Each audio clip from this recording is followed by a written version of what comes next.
Alfredo, este argumento que vos haces es obviamente muy persuasivo, pero mi formación original fue como historiador y la pregunta es si una sociedad tuvo tantas dificultades para tener, no diría austeridad, sino responsabilidad fiscal, ¿podés con un esquema tan inflexible forzar o modificar esos comportamientos? ¿No parece demasiado voluntarista? Es una excelente pregunta y lógicamente hasta que uno tampoco lo lleve a la realidad no lo vamos a saber. Esa es la verdad. Lo que sí te puedo decir es que Argentina necesita un cambio de paradigma económico. Argentina necesita salir de esta dinámica donde siempre las reglas de juego en materia de política económica son flexibles. O sea, viene un gobierno que emite menos, pero después viene otro gobierno que emite más, uno que gasta menos, otro más, pero siempre en un nivel, digamos, con muchísima indisciplina. Acá lo que haces es, en primer lugar, lograr disciplina monetaria, que eso sí te lo aseguro. ¿Por qué? Porque acá se acaba, no hay manera de emitir y eso sí se asegura con la dolarización. Después, a nivel fiscal, lógicamente, traba fuertemente los canales de la emisión, pero no es que lo limita indefectiblemente. Uno ve que Ecuador, eso lo hemos visto en nuestro libro, donde la economía ecuatoriana lleva 14 años con déficit fiscal, pero cuando uno analiza los 20 años del desarrollo de la dolarización, en 10 años gobernó el populismo, o sea, Correa. Entonces, lógicamente, hay mecanismos para igual convivir con déficit fiscal.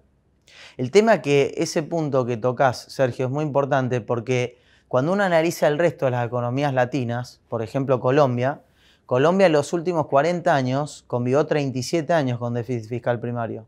Brasil, los últimos 20 años convivió con un déficit fiscal primario mucho más grande que el nuestro.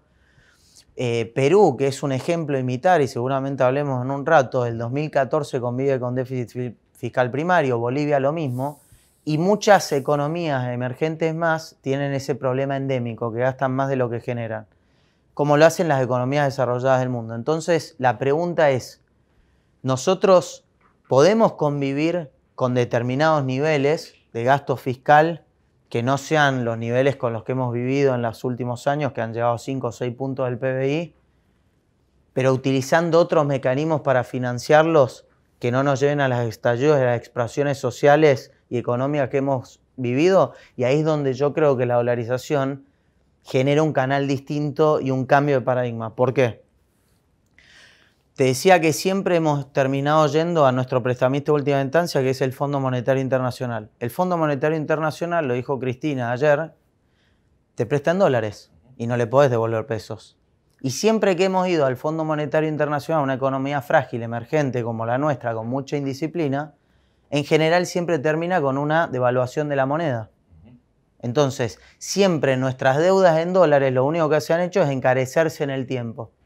¿Qué pasaría hoy que hay 350.000 millones de dólares del sector privado de la sociedad argentina que ahorró durante todas estas décadas, pero que no lo invierte en la economía real porque no están dadas las condiciones?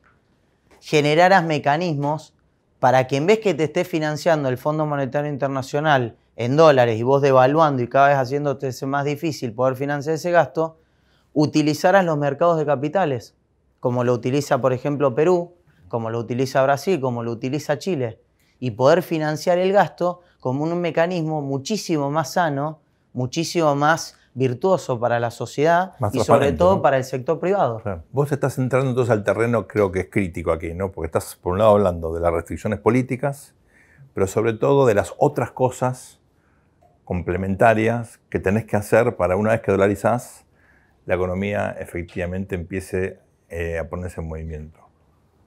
Vamos a analizar a fondo los dos aspectos, ¿no? Uno, las restricciones políticas, resistencias ideológicas, gente que piensa que pierde la soberanía por perder la moneda, dificultades en la implementación, los costos de implementación de un programa de esas características, y después hablemos de qué significaría en la práctica, qué otras cosas hay que hacer para que la dolarización sea una alternativa que nos saque de esta decadencia o estancamiento secular. Sí. Mira, arranco de atrás para adelante. El tema este que preguntabas acerca de la dolarización, si tiene que venir acompañado de otras medidas. Indefectiblemente. La dolarización, la reforma monetaria por sí sola es únicamente una cáscara. Lo que tiene es que la dolarización es un cambio de paradigma. Y a partir de esa decisión política, la necesidad de tomar otras decisiones en materia fiscal, laboral, comercial, se potencian. O sea, nosotros mantenemos un status quo, donde Argentina no lleva adelante reformas fiscales, todos hablan de reformas fiscales, laborales, etc. En este status quo no lo llevamos adelante. ¿Por qué? Porque vivimos en un status quo. Si uno dolariza, a partir de ahí, ese puede ser el catalizador para tomar estas otras medidas. Y estas medidas que, como bien decís vos, son fundamentales. O sea, si Argentina no se moderniza en materia laboral, no hay forma que un proyecto de dolarización funcione en el mediano y largo plazo en nuestro país. Pero a la vez, ¿es posible modernizar el sistema laboral en la Argentina sin llevar adelante un proceso de dolarización? La historia nos está marcando que no, que lamentablemente necesitamos tomar medidas más potentes que nos lleven a ese lugar. Y en materia fiscal es lo mismo. El foco y el centro de lo que hemos hablado en el libro tiene que estar dado en la inversión. O sea, lo que uno analiza en nuestro país, que hay más de 167 impuestos entre nacionales, provinciales y municipales, muchos distorsivos, muchos enriedos, diría, fiscales, no hay ningún incentivo a invertir. Ningún impuesto está armado para que el empresario, el emprendedor en la Argentina, el que quiere desarrollar un nuevo negocio, esté conforme a decir yo pago impuestos. Y la principal razón está dada, primero, porque no es un sistema que es progresivo. Segundo, por lo distorsivo que es. Hoy tenés impuestos como débitos y créditos que siguen condicionando a que cuando uno ingresa plata en el sistema bancario te están cobrando un impuesto. Es demencial. Se estableció en el 2001 con el tema de la convertibilidad y mantuvimos 20 años. Entonces eso hay que eliminarlo. Retenciones. La Argentina con Kazajistán son los países que más retenciones, más alícuota implementan en el mundo de retenciones sobre exportaciones. Solo 3 economías de 180 en el mundo implementan algún gravamen sobre las exportaciones. Está demostrado que eso no funciona si vos querés desarrollar un perfil exportador en un país. Entonces, definitivamente hay que armar un programa gradual de baja de retenciones donde se eliminen rotundamente, porque si no, no hay manera que se desarrolle ese sector. Después, en materia, hablábamos recién fiscal, volviendo al tema fiscal, ¿cómo podés premiar a un empresario que invierte y paga impuestos en la Argentina si cada 2 años tenés moratoria y hoy de promedio de cada menos de 6 tenés blanqueos? Nuestra ley de dolarización, si llega un día y esto se implementa en la Argentina, acá hay que estandarizar y formalizar canales directos para que los 350.000 millones de dólares no vengan vía blanqueo, vean con incentivos para que si vos invertís en economía real, tengas bajas, por ejemplo, de impuesto a las ganancias. Me estás planteando un conjunto de políticas que obviamente pueden tener un impacto positivo extrapolando experiencias internacionales en el mediano y largo plazo, pero tienen costos enormes en el corto plazo. Entonces, ¿cómo compatibilizás ambos elementos, ¿no? ¿Cómo haces para recaudar más bajando impuestos o generando condiciones de inversión para atraer los capitales en un contexto en el cual muy probablemente vas a tener muchas dudas cuando implementes esas reformas y tengas reacciones en la sociedad, piquetes, cortes? Si no hubo reformas laborales, porque los sindicatos hasta ahora por lo menos se han opuesto, ¿verdad? ¿Cómo pensás la dinámica de la implementación de estas reformas? Creo que la Argentina tiene que implementar la mayor cantidad de reformas en muy poco tiempo a partir de un cambio de gobierno, el nuevo que venga en el 2023-2024, y que se lleve en poco tiempo, o que por lo menos ese programa económico esté absolutamente estudiado, algo que no ha pasado en la Argentina, sobre todo en los últimos 20 años, cuando uno analiza, no han habido planes económicos, no han habido estudios concretos de el gobierno de turno que llegó al país sabía exactamente qué es lo que tenía que hacer y tenía un plan A, un plan B y un plan C. Bueno, eso es lo que necesitamos, que se estudien planes económicos, que se lleven adelante en el corto plazo y como bien decís vos, van a haber piquetes, van a haber problemas sociales, etc. Pero la realidad es que hoy también hay, porque Argentina es uno de los países que tiene más piquetes del mundo. Y hoy no hay reformas y no hay shocks y hay inflación del 60%.